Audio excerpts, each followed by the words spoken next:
আজ আবারও চলে এসেছি একটা মিষ্টি পদ নিয়ে।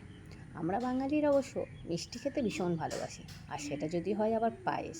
উৎসব হোক, অনুষ্ঠান হোক, বা ডেজার্ট হিসাবে বা যে কোনো শুভ কাজে পায়েস আমাদের বাঙালিদের লাগবেই লাগবে। তো চলো আজকে পায়েস রান্নার, সবাই তো করতে জানেন, আমি কিভাবে বানাচ্ছি সেটা আপনাদের সঙ্গে শেয়ার করি। যাই হোক, ভোজের ঠিকানায় আপনাদের সকলকে স্বাগত। প্রথমে আমি এখানে 50 গ্রাম মতো চাল নিয়ে নিয়েছি। মেজারিং কাপ হলে হাফ কাপ চাল নেবেন। আমি গোবিন্দভোগ চাল নিয়েছি, এখানে 50 গ্রাম হয়েছে। এবার আমি গোবিন্দভোগ চালটাকে একটু ভালো করে ধুয়ে নেবো, 2-3 বার ধুয়ে নেবো, দিয়ে আধা ঘন্টা মতন ভিজিয়ে রেখে দেবো। ব্যাস জল ঝরিয়ে এবার একটা এরকম ছাঁকনিতে, না হলেও আপনারা এমনি শুকনো করে প্লেটের মধ্যেও এরকম করে হালকা করে ছড়িয়ে দেবেন, যাতে এটা আধা শুকনো হয়ে যায়। এটাকে আমি এখানে ছেড়ে দিয়ে এখানে আলমন্ড বাদামগুলোকে ভিজিয়ে রেখেছিলাম আগে থেকে, সেটাকে খোসা ছাড়িয়ে নেব। এবার এই আলমন্ড বাদাম যদি আপনারা ভেজাতে ভুলে যান, তাহলে একটু গরম জলে ভিজিয়ে নেবেন, তাহলে তাড়াতাড়ি খোসাটা ছেড়ে যাবে। ব্যাস এটাকে আমি একটু পেস্ট করে নেব। বাদাম পেস্টটাকে ঢেলে আমি এবার সাইডে রেখে দিলাম। এবার ওই মিক্সির জারের মধ্যেই আমি আধ শুকানো গোবিন্দভোগ চালটাকে নিয়ে একটু হালকা গুঁড়ো করে নেব।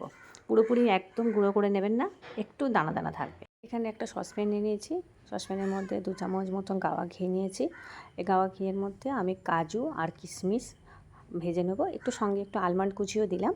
এগুলোকে ভেজে তুলে নিয়ে এর মধ্যে আমি গোটা গরম মশলার ফোড়ন দেব, সঙ্গে একটু তেজপাতা।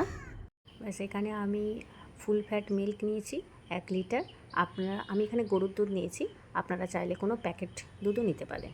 এবার দুধটাকে আমি অনবরত নেড়ে নেড়ে এটাকে 3 ভাগের 1 ভাগ কিন্তু কমিয়ে নেব। এটাকে কিন্তু অনবরত নাড়তে হবে, কারণ সর ফেলা যাবে না। দুধে কিন্তু সর পড়ে গেলে সে পায়েস কিন্তু খেতে ভালো লাগবে না। এবার আমি আলমন্ড যে বাটাটা রেখেছিলাম সেটাকে দিয়ে দিলাম।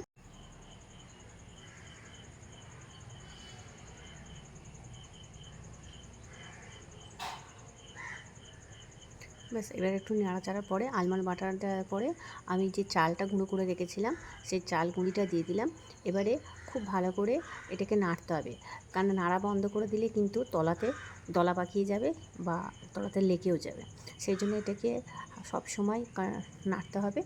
এখানে চালটা আমার মোটামুটি সিদ্ধ হয়ে গেছে। এবার আমি একটু 1 চিমটি নুন দেব, কারণ যে কোনো মিষ্টি জিনিসে নুন দিলে কিন্তু তার টেস্টটা অনেকটা বাড়ে। তাই একটু নুন দিয়ে দিলাম। একটু নেড়ে যাওয়ার পরে আমি এখানে কনডেন্স মিল্ক দিলাম 2 টেবিল স্পুন মতন। কনডেন্স মিল্ক দেওয়ার পরে আমি ভেজে রাখা যে ড্রাই ফ্রুটসগুলো ছিল সেগুলোকে দিয়ে দিলাম। ব্যাস ওটাকে নামিয়ে সরিয়ে রাখলাম। ক্যারামেল বানানোর জন্য আমি এখানে হাফ কাপ মতো চিনি নিয়েছি, সঙ্গে 3 চামচ জল নিলাম। আর এই ক্যারামেল প্রসেসটা পুরোটাই কিন্তু লো হিটেই হবে, না হলে কিন্তু পুরো চিনিটা পুড়ে যাবে। এবার যখন এরকম চিনিটা হালকা গলে গলে আসবে, তখন চামচ দিয়ে ভালো করে নাড়িয়ে চাড়িয়ে নেবেন।